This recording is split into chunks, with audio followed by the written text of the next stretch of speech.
Immediately after birth, parents have the unique opportunity to save their baby's umbilical cord stem cells. These cells are stored safely to be used in case of diseases later in life. Stem cells are the basic building blocks of all the tissues in the human body.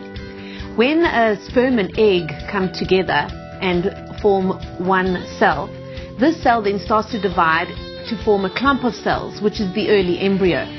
This clump of cells are stem cells, and from these cells stem all the tissues of the human body. After we've developed into a baby, these stem cells still remain in our body throughout our lives, repairing and maintaining all our tissues and organs. Radio and television personality Mark Pilgrim and his wife Nicole chose to store umbilical cord stem cells from their younger daughter Alyssa. It's a choice which Mark speaks of with pride. I've had the cancer, I've had the heart attack, which is based on hereditary heart disease in the family.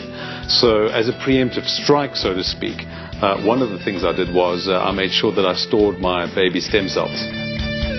Another television and radio personality, Dali Tambo, along with his wife, also made the choice to bank umbilical cord stem cells from their youngest child. We decided to go ahead with stem cell storage on our last child, Samora, who is our fourth, knowing that he'd be our last child.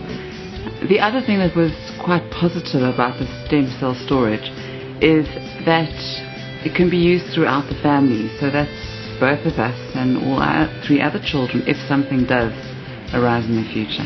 And it seemed to me that it was a great investment, that it was a gift from our generation to the next.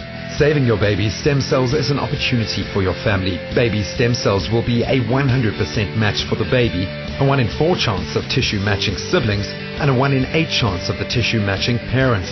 But why do they use cells from umbilical cord blood? When we're looking for a bone marrow donor, say within the family, we have to match 6 out of these 6 major tissue types in the body.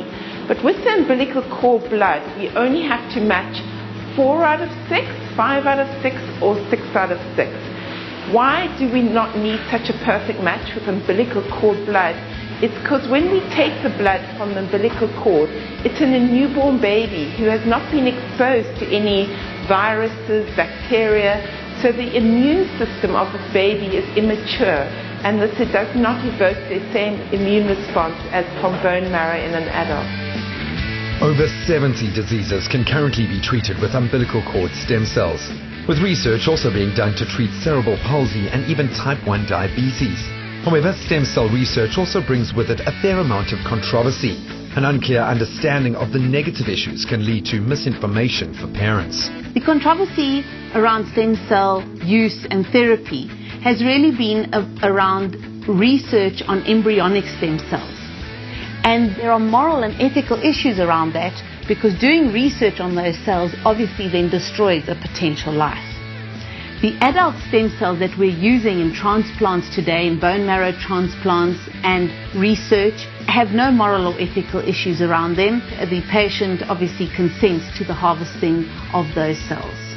Scientists believe there is a high probability that a child will use stem cells from their own umbilical cord blood later on in life. The odds are 1 in 400 and growing. I think stem cell research offers hope. It offers peace of mind.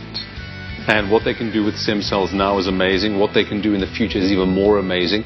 It's absolutely endless, the possibilities. So it really is just an insurance policy. If a parent can afford it, I really recommend having it done. And here's hoping that more and more families are able to do that in the future.